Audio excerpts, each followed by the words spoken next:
저는 가끔 내가 신앙을 갖게 된 동기가 무엇인지 생각해 보곤 합니다.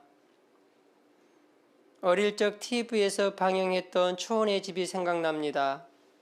매주 일요일이면 초원에 살던 가족들이 곱고 단정하게 차려입고 교회를 다니는 모습이 무척 좋아 보였습니다.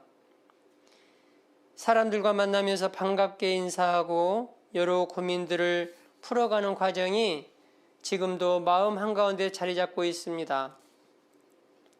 집 근처에 성당이 있습니다. 주말이면 많은 사람이 북적북적하면서 신부님과 악수하면서 인사하며 즐거워하는 모습, 단정하고 밝은 모습들이 그저 좋아 보이고 부러웠습니다.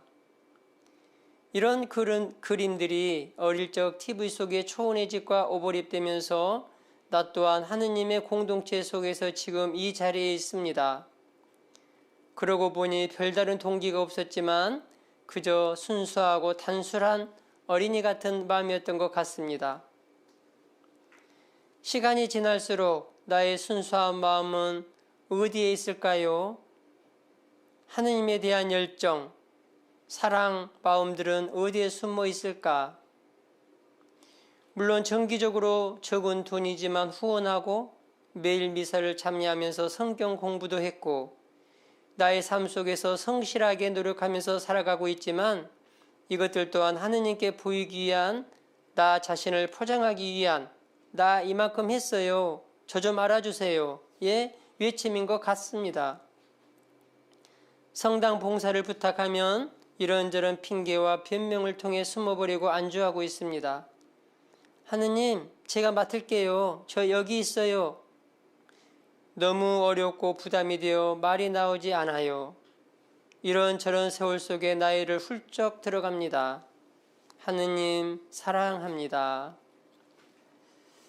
네.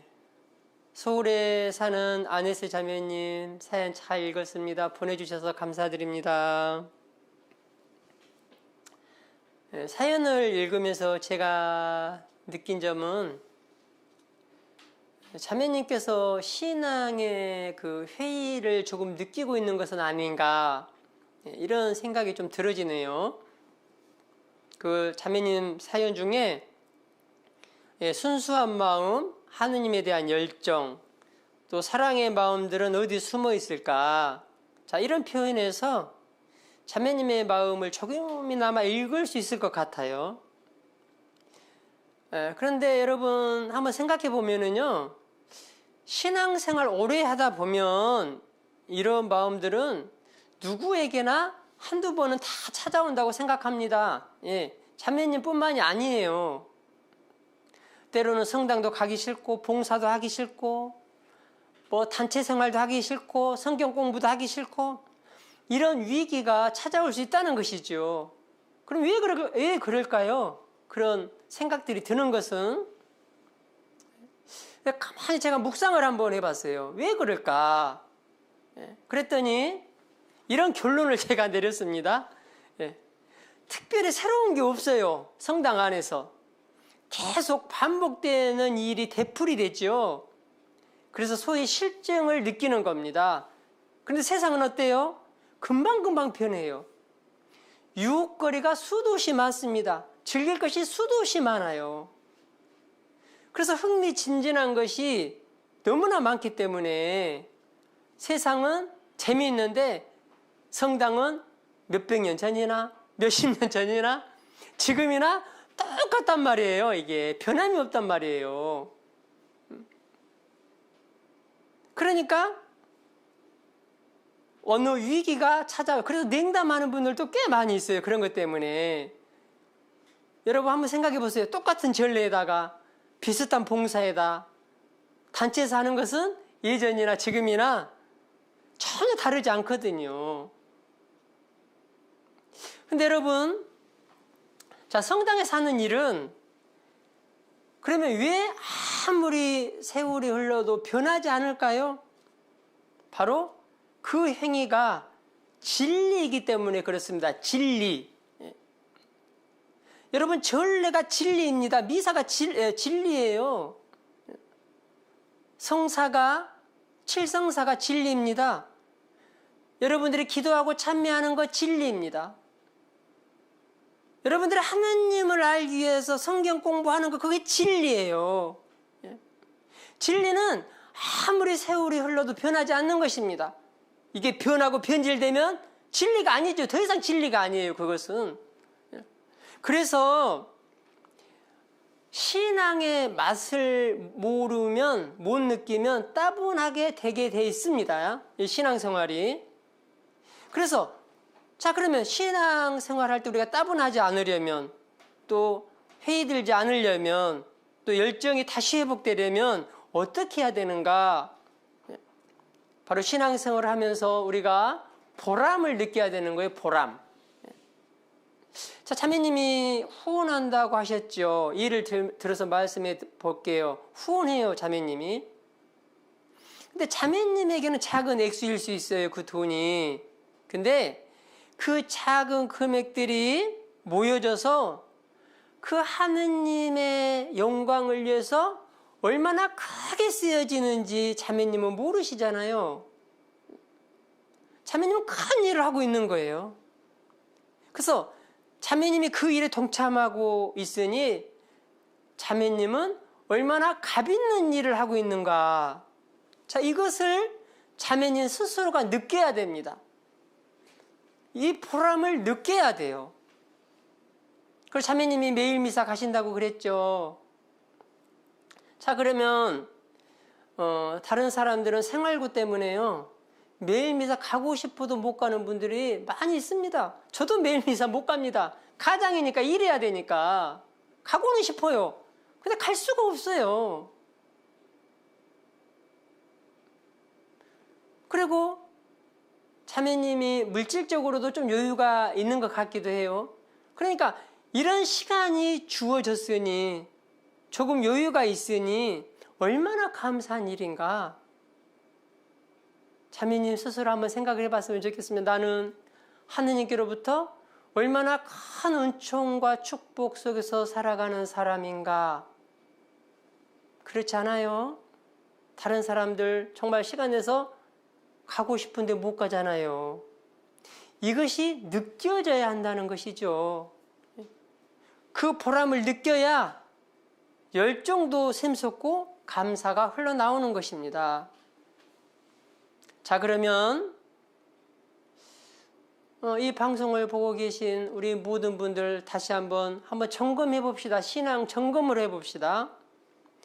여러분들이 무엇을 배울 때, 예를 들면 성경 공부라고 해볼까요? 우리 자매님 아까 성경 공부 하셨다고 그랬으니까, 뭘 배울 때 지식을 쌓기 위해서 배우는지, 하느님을 정말 알기 위해서, 내가 그 성경 공부를 통해서 하느님을 만나기 위해서 배우는지, 그 출발점이 뭐냐 이거예요.